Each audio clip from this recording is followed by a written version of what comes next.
Bismillahirrahmanirrahim.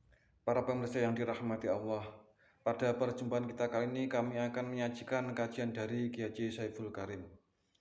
Marilah kita simak bersama-sama. Saya kadang-kadang suka bingung ya lihat orang ingin kaya datang sama orang yang pinter padahal miskin gitu. Harusnya kan datangnya sama orang kaya, betul nggak? Atau lihat rumahnya udah kayak gitu, bukan merendahkan ya. Ya udah jangan dilanjutkan. Nanti pasti ujungnya penggandaan uang. Nggak jelas. Ujung-ujungnya tipu-tipu Bapak Ibu. Nih saya kasih tahu. Ibu Bapak masih ada nggak yang anak-anaknya susah cari kerja sampai sekarang? Masih ada? Nih yang ada. Nggak apa-apa, saya kasih tahu. Bukan disuruh baca surat ini, surat itu sekian kali tiap malam Jumat. Bukan. Ibu bapak telusuri. Waktu itu anak kecil, berapa kali ibu bapak mengatakan pada anak, "Nak, cari kerja itu sekarang susah." Berapa kali? "Nak, cari uang itu susah. Nak, cari uang itu harus kerja keras." Berapa kali kata-kata itu masuk ke anak kita? Awalnya cuma di pikiran sadar, karena saking seringnya berkata-kata, jebol masuk ke subconscious mind, namanya alam bawah sadar, jadi memori. Setelah jadi memori, jadi program. Makanya anak ini ngelamar ke sana ke sini susah, karena programnya juga susah. Bikinan siapa? Nah ini ya, kalian itu suka aneh ya. Anak disuruh uangnya banyak, betul nggak? Tetapi lupa bahwa sebetulnya pernah dimasukkan kepada otak anak. Kalau cari uang itu susah. Saya cuma ingin menyadarkan Bapak Ibu. Sok sadar atuh. Betul nggak? Iya. Mau didoakan pakai doa apapun sama Bapak Ibu, gak dirubah cara berpikirnya. Karena miskin itu sekarang sudah ditemukan rumusnya. Miskin berasal dari perasaan miskin. Nih saya kasih tahu. Saya ngajar mata kuliah kewirausahaan di universitas. Saya ajak mahasiswa saya ke PVJ. Silakan berbaur. Saya nunggu aja di warung kopi. Masuklah ke toko sepatu Adidas, ke kaos-kaos yang branded, masuk. Semuanya masuk. Setelah itu saya panggil. Gimana? Kamu tadi masuk ke toko apa? Adidas, Pak.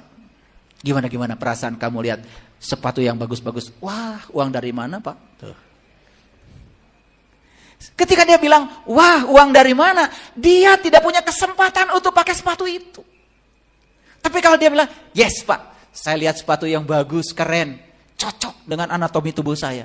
Kayaknya saya kalau pakai sepatu itu keren, Pak. Saya pasti balik lagi. Pasti balik lagi dan bisa beli sepatu itu. Tapi yang perasaannya tidak pantas. Perasaannya saya tidak mungkin beli sepatu itu. Tambah lagi untuk makan aja tidak punya uang. Karena dia sedang mengukur Allah dengan saldonya dia saat ini. Coba ya kayak gini-gini Bapak Ibu pernah disadari? Tidak. Makanya saya kuliahkan. Pelan-pelan kuliah kesadaran ini. Saya kuliahkan. Saya yakin Bapak Ibu. Kalau kita mengerti mekanisme alam semesta untuk membuat kita hidup menakjubkan, semua hidup kita pasti menakjubkan. Saya sudah buktikan. Menakjubkan Bapak Ibu. Hidup itu. Menakjubkan. Jadi pendekatannya sekarang harus menggunakan pendekatan saintifik, pendekatan ilmiah. Pendekatan ilmiah itu kuncinya adalah harus berbasis pada masalah. Yang kedua, pendekatan untuk mengajarkan anak-anak di era sekarang ini harus terbebas dari dogma dan doktrin. Pokoknya lakukan saja, jangan banyak tanya. Itu dogma, itu gak laku lagi Bapak Ibu. Anak-anak kita mungkin munafik aja, di depan kita seperti baik, pada di belakang tidak melakukannya. Di depan Bapak Ibu sholat, di belakang tidak sholat. Kenapa? Mereka juga tidak merasakan antara sholat dengan tidak sholat perbedaannya apa. Bahkan mungkin dia lihat, teman-teman yang sholat pun kelakuannya tidak menunjukkan keteladanan apa-apa. Apalagi dikepung dengan berita-berita yang begitu gencarnya. Ternyata orang-orang yang bergelut di bidang yang disebut dengan agama pun ternyata perilakunya tidak bisa menjamin. Apakah bisa dibendung mereka dari semua informasi ini? Gak bisa, Bapak Ibu. Oleh karena itu, saya ingin kasih tahu ya, ceramah saya hanya untuk orang-orang yang terbuka pikirannya. Bukan untuk para skeptis yang tidak siap dengan perubahan. Yang masih senang di zona nyaman, masih menggunakan pendekatan-pendekatan jadul zaman dulu, jangan dengar ceramah saya, skip aja. Sederhana kan? Tidak usah mencaci maki saya. Kasihan. Kan yang rusak Anda. Saya tidak nanggapin. Yang ketiga, pendekatan agama untuk generasi sekarang ini harus menggunakan 3 asas ilmu. 1, harus menggunakan asas koherensi. Apa yang disampaikan kepada mereka tidak boleh bertentangan dengan akal pikirannya. Contoh Bapak Ibu. Contoh sederhana aja. Anak-anak tuh sudah tahu kalau Allah itu bersama mereka. Bahkan anak-anak banyak yang sudah tahu kalau Allah itu dekat. Bahkan lebih dekat daripada urat nadi lehernya. Pusing gak anak kalau Allahnya dekat, kemudian rumahnya ada di mana? Pusing kan? Betul gak? Katanya Allahnya dekat, bahkan lebih dekat daripada urat lehernya. Kalau Allah dekat kan harusnya rumahnya dekat, Bapak Ibu. Tapi diajarkan bahwa Allahnya dekat, tapi rumahnya entah di mana. Memenuhi asas koherensi gak? Bertentangan gak? Bertentangan. Gimana coba menyelesaikan masalahnya? Kan harus pinter orang tua. Betul nggak? Disinilah orang tua harus pinter. Belajar. Lalu menggunakan otoritas. Kalau kamu nggak nurut sama ibu bapak, pisah. Nah, bukan solusi Bapak Ibu. Nggak ada bekas anak. Betul nggak? Tuh. Jadi sebetulnya yang guru tuh orang tua atau anak? Nah, sekarang pandang anak kita jadi guru kita. Kreatif nanti Bapak Ibu. Ngerti tadi, koherensi, ngerti? Ilmu itu tidak boleh bertentangan dengan akal pikirannya. Pernah nggak Bapak Ibu ada anak nanya, yang kentut pantat, yang dibasuh muka, pernah nggak? Gimana coba menjelaskannya kalau nggak pinter? Betul nggak? Anak-anak generasi sekarang itu lahir di abad 21. Ciri manusia abad 21, kritis, kreatif, kolaboratif, komunikatif. Tidak bisa dibendung Bapak Ibu. Tidak bisa. Dia tidak boleh lagi berhubungan dengan siapa. Nggak bisa. HP-nya dibawa kemana-mana dan dia bisa akses sumber informasi dimanapun. Setuju? Oke. Yang kedua, harus memenuhi asas korespondensi. Bahwa apa yang dibicarakan pada mereka itu harus nyata dan bisa dibuktikan. Gak bisa Bapak Ibu ngomong sama anak-anak, kamu kamu sholat ya, sholat. Nanti kamu dapat pahala di surga, di akhirat. Gak bisa. Gak bisa. Gak bisa. Apa yang bisa dilakukan? Lihat nih Bapak Ibu sholat. Dirasakan oleh anak-anak. Oh iya ya, setelah ibu bapak sholat itu sekarang ibu bapak gak marah-marah lagi. Kata anaknya, ya udah deh kalau gitu saja mau sholat. Ibu bapak sholat, pakai ilmu. Nanti di akhirat dapat ini dapat itu. Ibu bapak sendiri masih marah-marah, dikit-dikit jengkel, main usir. Coba, berlawanan gak dengan akal pikiran anak? Cenah karasa entah, ku nusok itu teh. Harus memenuhi asas korespondensi. Ini belum pakai ayat Bapak Ibu. Saya mau jelaskan dulu supaya tuntas. Nyata dan bisa dibuktikan. Anak-anak sekarang apapun harus bisa dibuktikan Bapak Ibu. Harus bisa dibuktikan. Saya mengajarkan sama anak-anak saya. Nah, pikiran dan perasaan itu energi. Saya bilang gitu. Dan ketika kita berpikir dan merasa, sebenarnya kita sedang jadi medan magnet yang memancarkan medan elektromagnetik ke semesta dan menggetarkan apa yang kita pikirkan dan dirasakan. Saya buktikan dengan keseharian saya. Lihat sekarang, apa yang ayah lakukan.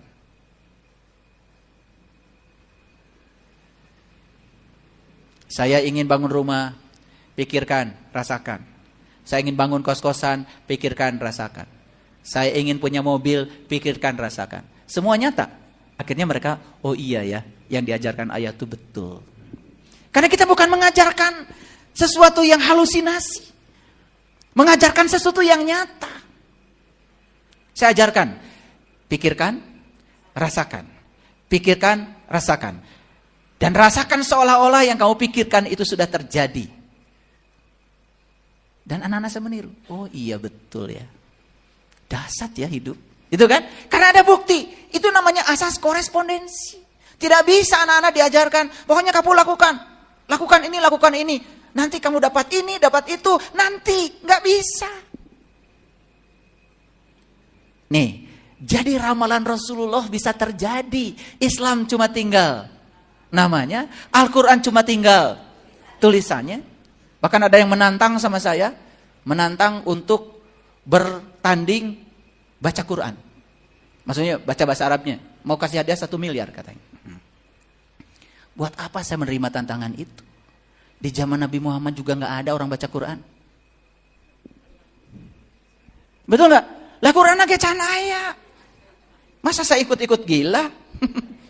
Udah, abaikan aja. Pada 1 miliar ibu bapak. Saya lahir di keluarga yang dari kecil tuh belajar Quran. Saya hidup itu di masjid. Ya di masjid. Saya hidup di kampung. Di kampung saya itu speakernya nggak berhenti tuh baca Quran. Sampai sekarang.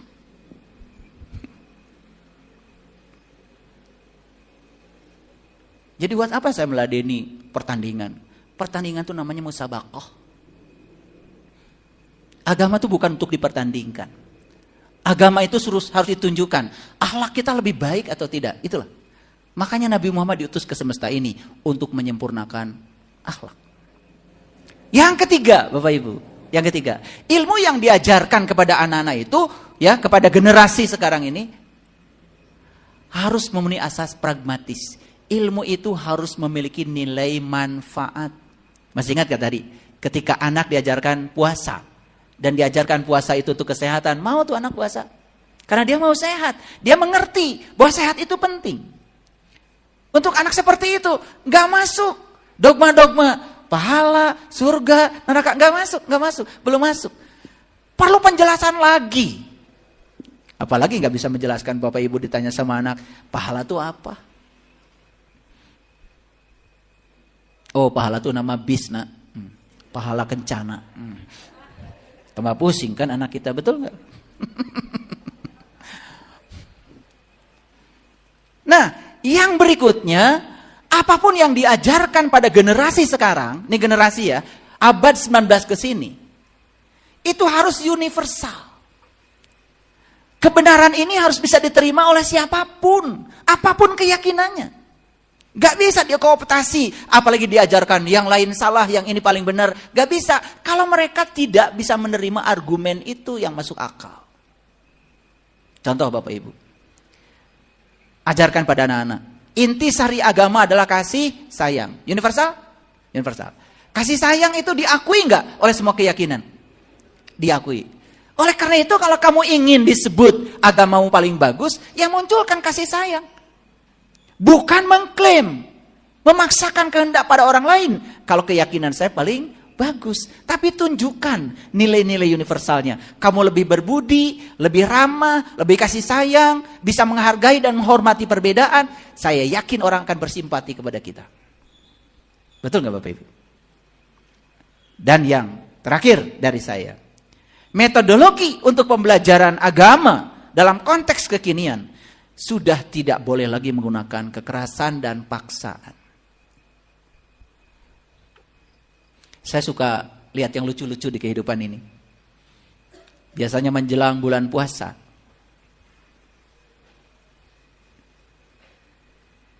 Ada yang risetnya tidak terlalu serius. Kejahatan di bulan puasa ternyata meningkat. Apalagi menjelang Lebaran. Bahkan orang mudik merasa tidak aman. Padahal habis puasa. Lucu kan? Digembleng 1 bulan puasa. Ya. Tetapi kejahatan meningkat. Bahkan menjelang Idul Fitri, orang-orang mau pulang kampung pun merasa tidak aman. Dan banyak kejadian mereka yang pulang kampung, rumahnya dibobol maling. Bayangkan, ini kejadian setelah Idul Fitri. Coba Bapak Ibu pikirkan, masalah bukan? Masalah. Ini di mana sebetulnya masalahnya? Tapi nggak ada yang memikirkannya. Kenapa? Sudah Lailatul Qadar, sudah i'tikaf, sudah hatam Quran 30 juz. Hasilnya, subhanallah, di jalan aja mobil saling serobot, lihat mata-mata yang nyolot, luar biasa. Itu pengalaman mudik. Padahal di bulan suci, namanya Ramadan. Pernah nggak Bapak Ibu ada kepenasaran dengan saya seperti itu? Ada? Harusnya penasaran. Ya? Nah, oke. Baik Bapak Ibu. Itu baru kuliah ringkas-ringkas yang sederhana ya. Kita bicara fakta-fakta yang terjadi, lalu semoga setelah itu memunculkan satu keinginan. Oh, oke. Jangan-jangan yang selama ini saya pelajari ini bukan perintah Allah. Ini jangan-jangan saya cuma mengikuti perintah seperti kebanyakan orang, masuk dalam level tradisi. Sehingga jangan-jangan saya cuma menjalankan tradisi-tradisi itu, tapi saya tidak menjalankan perintah Allah dengan sesungguhnya. Oke, sekarang saya akan loncat lebih jauh lagi. Bapak Ibu, pakai listrik di rumah? Oke. Berapa watt? Teuing cenah sabaraha. Nu penting mah hurung. Kalau habis keramas yang penting hair dryer nyala. Yang penting kalau di dapur blender nyala, itu aja. Ya? Oke, enggak apa-apa. Karena kebiasaan kita begitu. Bapak Ibu, listrik ini ditemukan dalam proses yang sangat panjang.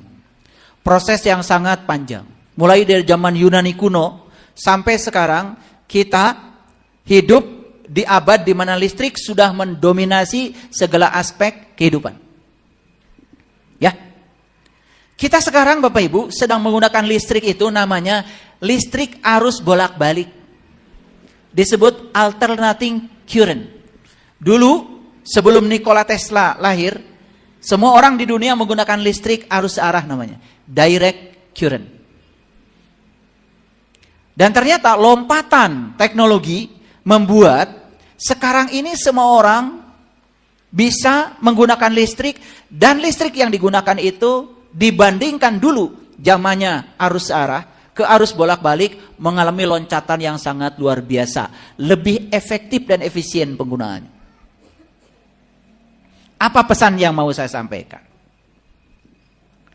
Kita ini kan terkadang sekarang ini tidak pernah tahu asal usul, sehingga rasa syukur kita terhadap apa yang ada ini kurang. Betul nggak? Pernah nggak Bapak Ibu berpikir bagaimana ya listrik itu ditemukan? Siapa-siapa saja orang yang merintis listrik itu sampai kita bisa menikmati semua energi listrik dalam segala aspek kehidupan? Pernah nggak? Tidak. Padahal Allah mengatakan di dalam hadis qudsi, firman beliau begini, kuntu kanzan mahfian wa ahbabtu an u'rifa fa khalaqtu khalqan. Sesungguhnya aku adalah suatu perbendaharaan yang tersembunyi. Aku ingin agar aku dikenali. Maka aku ciptaan alam semesta ini sebagai ciptaanku, agar dengan ciptaan itu kalian dapat mengenali aku. Jadi ternyata alam semesta ini adalah jalan untuk mengenali aku. Jadi ilmu pengetahuan itu sekarang sudah menjadi pintu, portal untuk memasuki, mengungkap segala rahasia yang tersembunyi di alam semesta.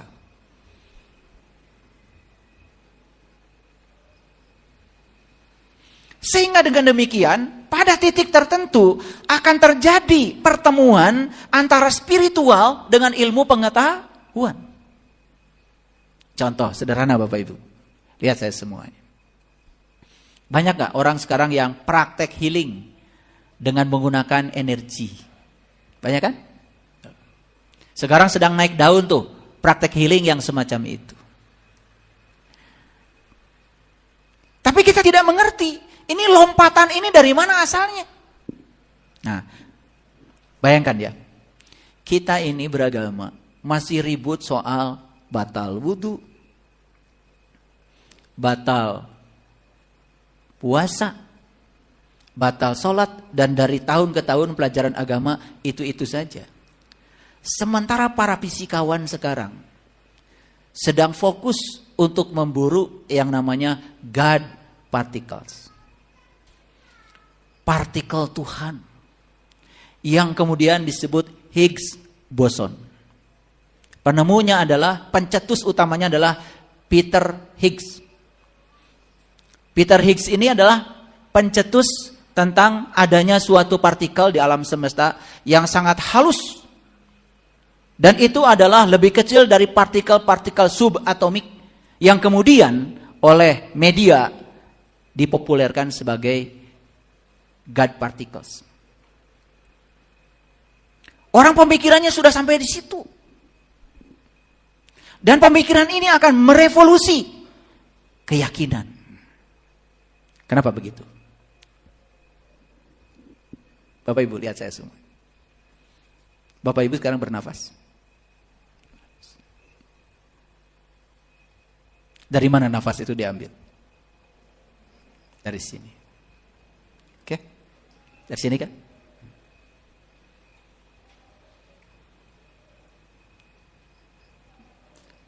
Ketika Bapak Ibu bernafas, berarti Bapak Ibu mengambil energi. Setuju? Setuju ya? Oke. Dan itu energi yang paling besar yang disediakan semesta buat kita. Orang boleh tidak makan 3 hari, masih hidup. Orang boleh tidak minum 3 hari dan masih hidup. Tapi orang tidak mungkin tidak mengambil nafas dari ruang kosong ini 5 menit. Setuju? Kalau begitu, mana energi yang lebih besar? Dari makanan, dari minuman, atau dari ruang kosong ini? Oke. Sadar nggak? Sadar ya? Baru sekarang sadarnya. Berarti setuju gak dengan saya? Kalau ruang kosong ini adalah ruang energi. Orang fisika menyebut ruang kosong ini adalah quantum field. Medan kuantum. Fluktuasi dari energi halus yang disebut dengan energi universal. Sekarang kita pakai ayat. Pernah gak Allah bilang di Quran, sesungguhnya aku meliputi seluruh ciptaanku. Aku meliputi seluruh makhluk dan aku meliputi seluruh semesta raya. Jadi, kita ini sekarang diliputi oleh Allah. Kata siapa? Kata Allah. Faktanya, yang meliputi kita apa? Ya, buktikan. Saya diliputi ini kan? Bapak Ibu diliputi juga kan? Diliputi ini kan? Ya? Ulangi. Sesungguhnya aku meliputi segala manusia. Betul nggak? Seluruh manusia diliputi oleh ini. Oke? Jadi sesuatu yang selama ini kita sebut kosong, ternyata tidak benar-benar kosong. Secara nyata kita bisa merasakan bahwa kita bisa mengambil energi dari ruang kosong ini tanpa batas. Setuju? Berarti ini ruang energi? Oke. Dan kita diliputi oleh energi? Oke. Berarti Allah mengatakan, sesungguhnya aku meliputi kamu, sedangkan kita diliputi oleh energi. Berarti Allah itu sebetulnya siapa? Makanya ada hukum kekekalan energi. Energi itu tidak bisa diciptakan dan energi tidak bisa dimusnahkan. Nah, yang tidak bisa diciptakan, tidak bisa dimusnahkan, siapa?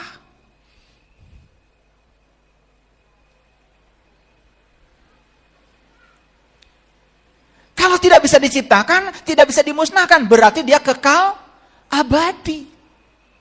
Sedangkan diri sejati kita yang bernama jiwa, kan di dalam jiwa, jiwa itu adalah bagian kecil dari ruh yang Allah tiupkan ke dalam diri kita. Kalau ini adalah energi tanpa batas, yang namanya energi universal, berarti yang namanya ruhku adalah bagian dari energi universal itu. Dan itu ditiupkan ke dalam diri kita. Berarti yang ditiupkan kepada kita itu energi. Sedangkan energi itu tidak bisa diciptakan, tidak bisa dimusnahkan. Berarti energi kekal abadi. Berarti jiwa kita kekal abadi. Oke. Kalau jiwa kita kekal abadi, kenapa ada kematian? Lalu kematian itu apa sesungguhnya? Sekarang pahami. Ternyata yang namanya jiwa itu energi. Jiwa itu adalah energi, frekuensi, vibrasi. Jadi sekarang yang namanya jiwa yang sedang menghidupi kita saat ini adalah energi yang memiliki frekuensi tertentu yang sedang hadir di sini. Pada suatu saat. Energi ini tahu kalau tubuh kita tidak layak pakai lagi. Tidak resonan lagi secara fisik dengan energi itu. Maka energi itu akan memilih keluar dari sini. Itu yang disebut dengan proses transisi energi. Pertanyaannya, ketika keluar dari sini, energi itu masih ada? Jadi yang namanya mati itu sebetulnya cuma transisi energi. Memasuki dimensi yang baru. Dia bergetar, bervibrasi di dimensi baru itu. Untuk melanjutkan proses perjalanan selanjutnya. Untuk menemukan tubuh material agar dia beresonansi lagi. Itu yang disebut dengan kehidupan demi kehidupan yang selanjutnya. Lalu kenapa sekarang manusia menjadi takut dengan kematian? Selama ini kita menganggap yang namanya Tuhan, Allah, apapun namanya. Itu adalah suatu entitas eksternal. Yang di luar diri kita. Yang bisa diperintah oleh kita sesuka kita. Padahal dia adalah energi yang meresap pada seluruh ciptaannya tanpa batas. Bayangkan ya, ilmuwan-ilmuwan di zaman dulu sudah bicara ini. Sudah bicara ini. Apalagi sekarang.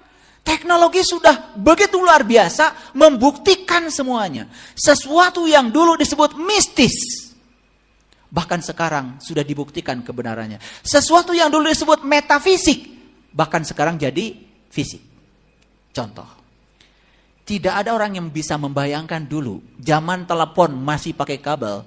Bahwa kita bisa menelepon tanpa kabel. Mungkin saat itu orang berpikir.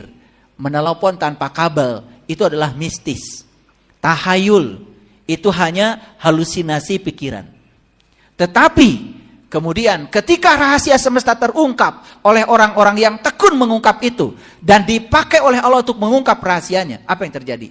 Ditemukanlah teknologi nirkabel. Sehingga sekarang tidak usah repot dengan kabel. Kita bisa berkomunikasi dengan semua orang di belahan dunia manapun. Sekarang pertanyaannya Bapak Ibu, apakah Bapak Ibu ketika menerima WA, sebut saja isinya video, sebut saja isinya audio atau lagu, sebut saja isinya adalah tulisan, apakah yang datang ke sini itu adalah gambar? Apakah yang datang ke sini itu adalah suara?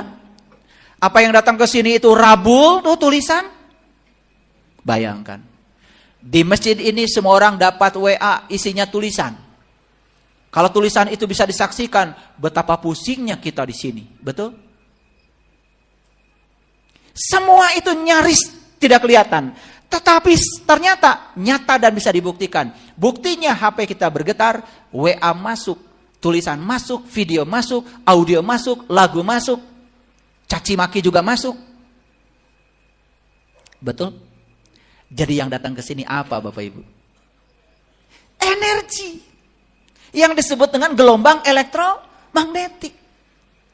Lalu energi yang masuk ke sini itu apa sebetulnya di dalamnya? Di balik energi itu ada yang namanya informasi.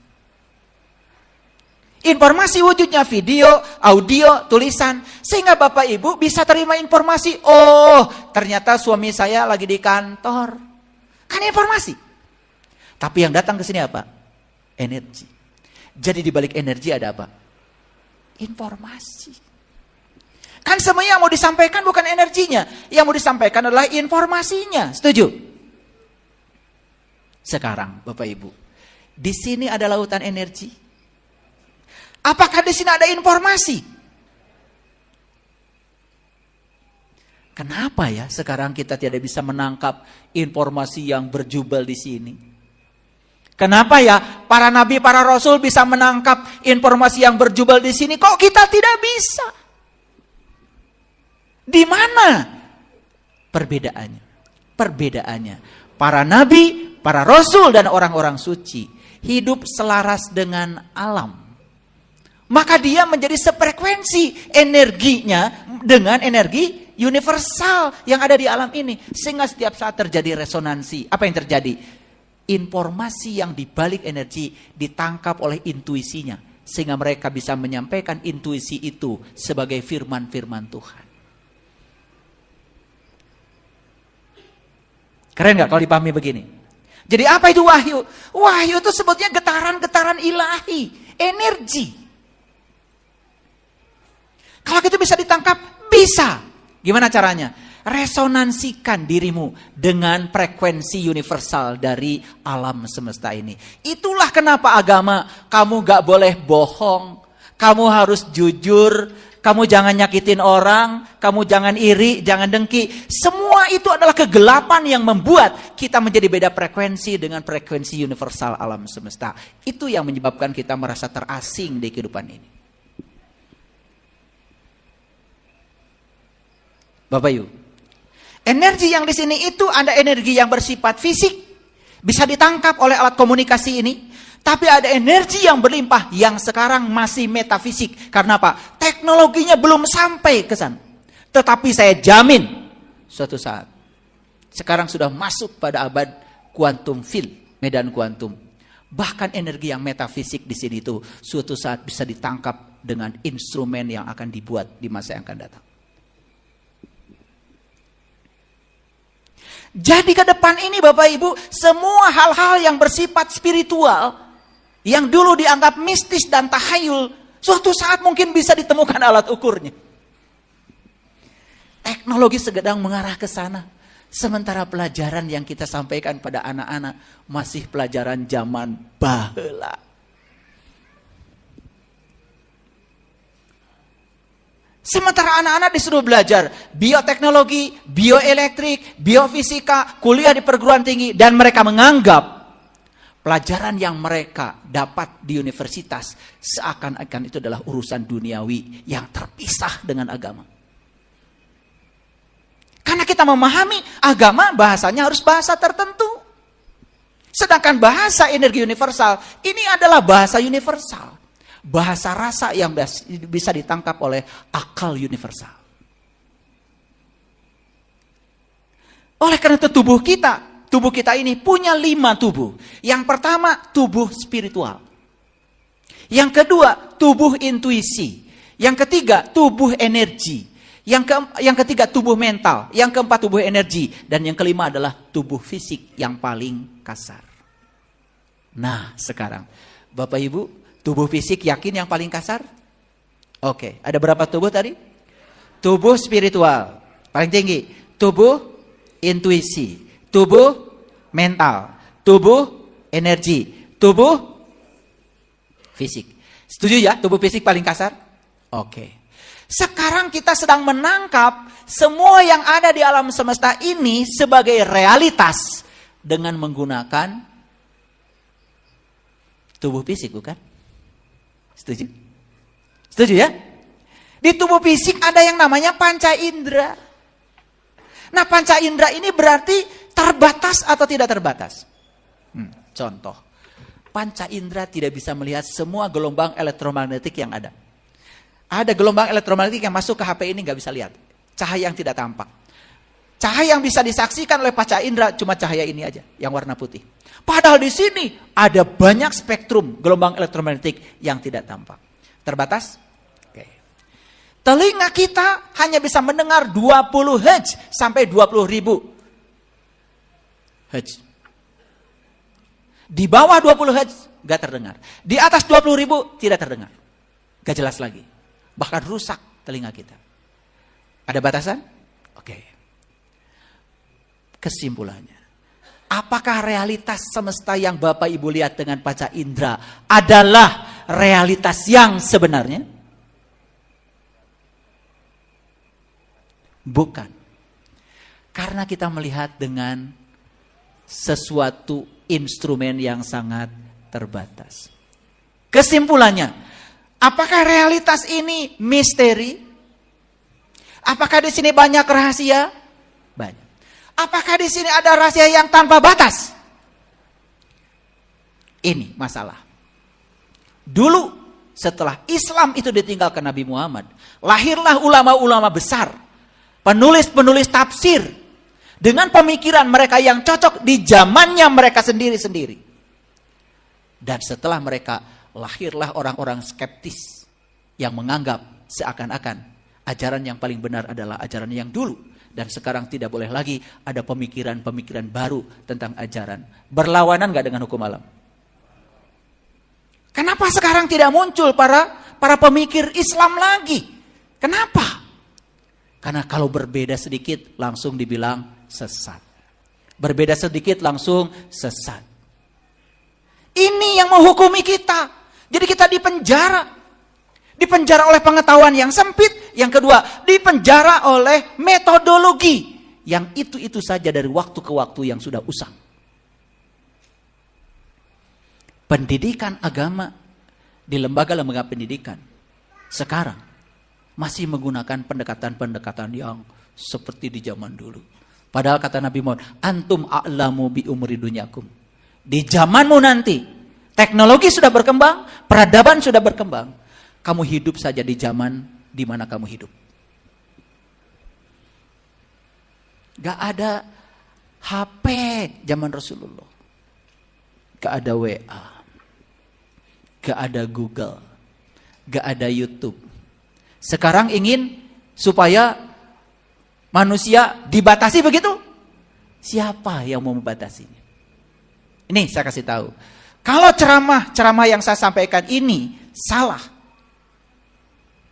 bikin ceramah tandingan untuk meluruskan yang benarnya seperti apa. Biarkan masyarakat yang memilih. Bukan dipaksakan masyarakat tidak boleh dengar ini, harus dengar itu. Itu pendidikan masa lalu.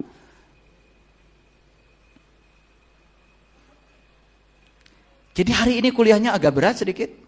Oke. Berarti jiwa ini energi bukan? Energi. Berarti jiwa itu kekal apa tidak? Kekal.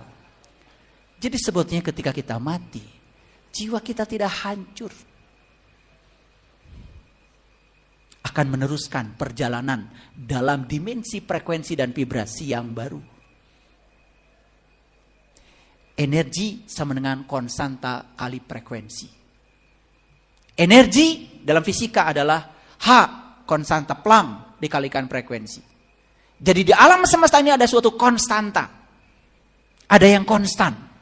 Dan agar energi meningkat, tidak boleh meningkatkan yang konstan. Rubah frekuensinya. Makanya kita berbuat amal. Kita memberi pada orang. Hadirin, tidak ada pemberian buat orang lain. Semua pemberian adalah meningkatkan frekuensi kita. Sehingga energi kita naik. Saat kita keluar dari sini, kita punya dimensi baru.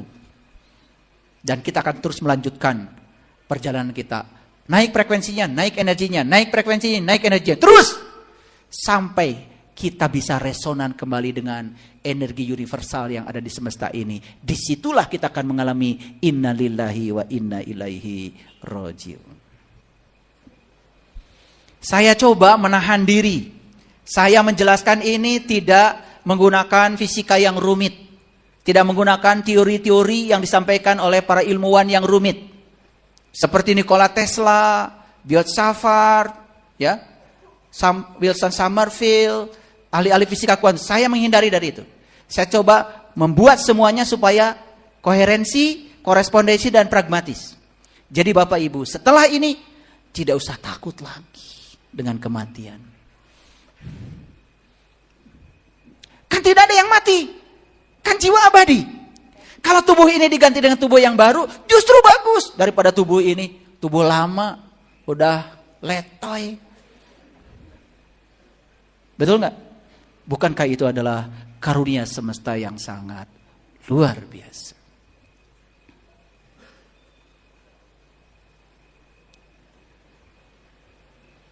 Di kesempatan yang kemarin, saya cerita tentang MRI. Masih ingat?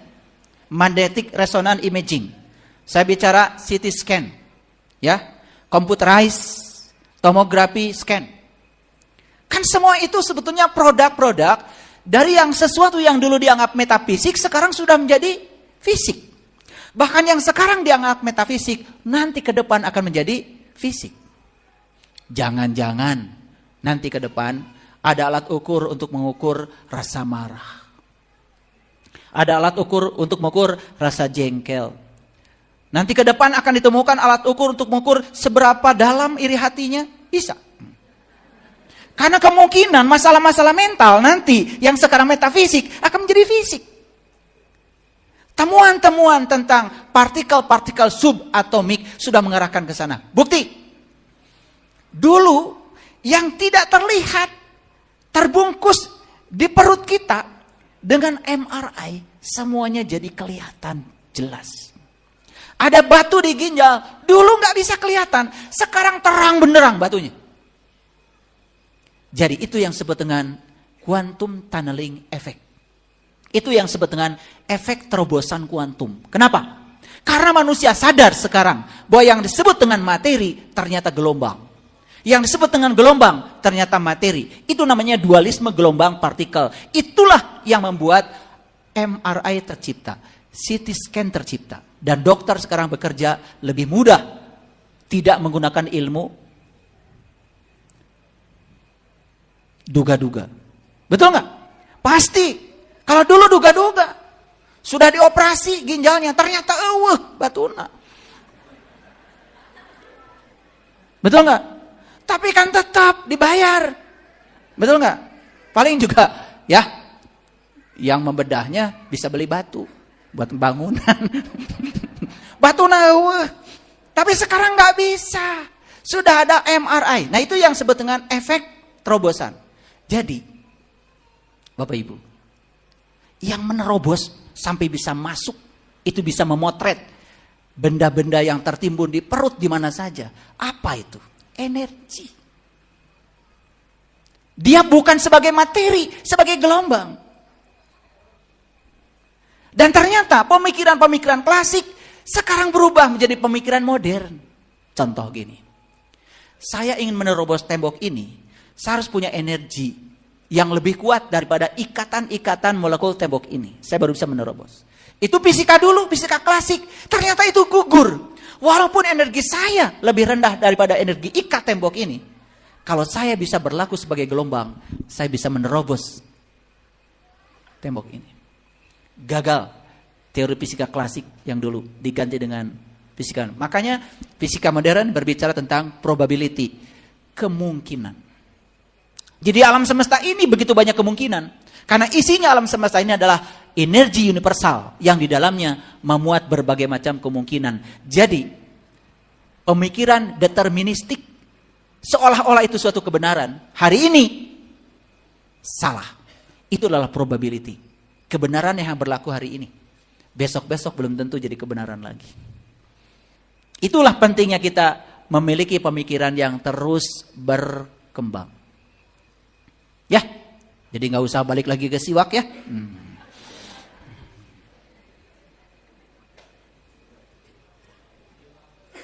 Kalian buka puasa makan kurma.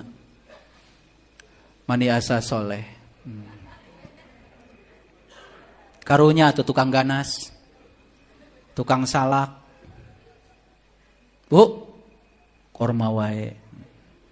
Nah ibu, buka saumna ngau kurma. Rasulullah juga dulu pakai kurma. Bu, Rasulullah pakai kurma bukan sebagai ajaran. Waktu itu di Arab, wah dari dahareun.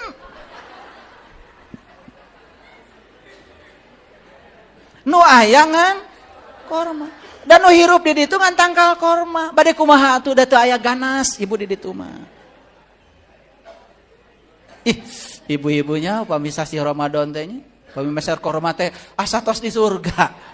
Karunya tuh tukang ganas, tukang alpukat, tukang cau. Neng cau, teu aya pahalana Pak. Korma neng, insyaallah, masya Allah. Itu karena kebodohan kita sendiri. Mana tradisi, mana ajaran, kita tidak mengerti.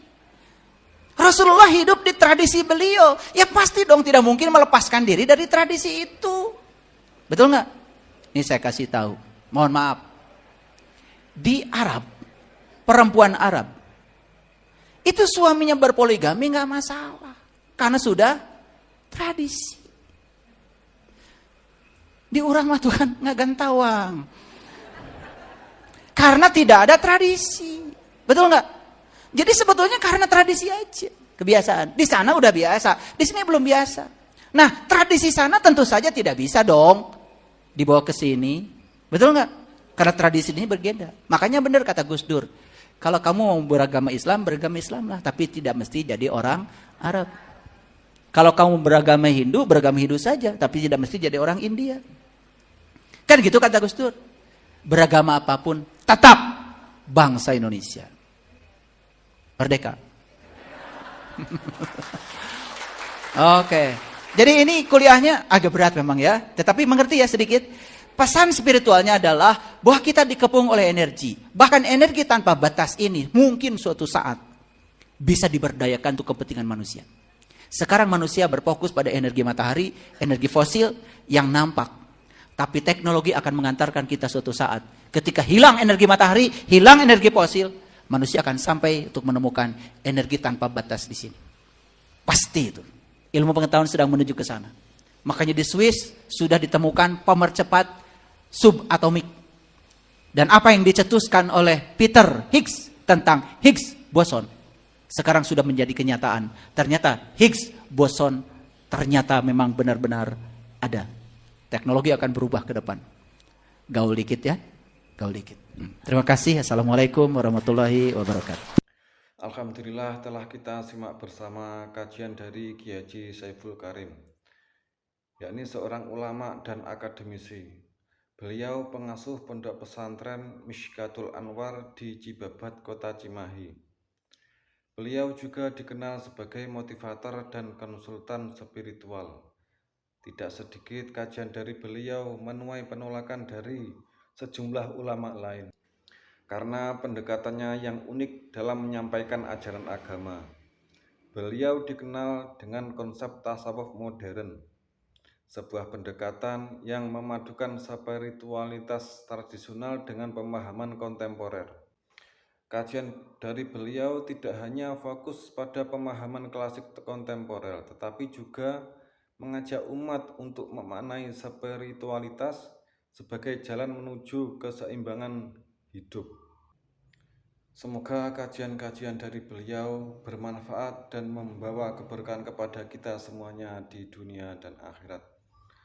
Amin amin ya rabbal alamin. Akhirul kalam. Wassalamualaikum warahmatullahi wabarakatuh.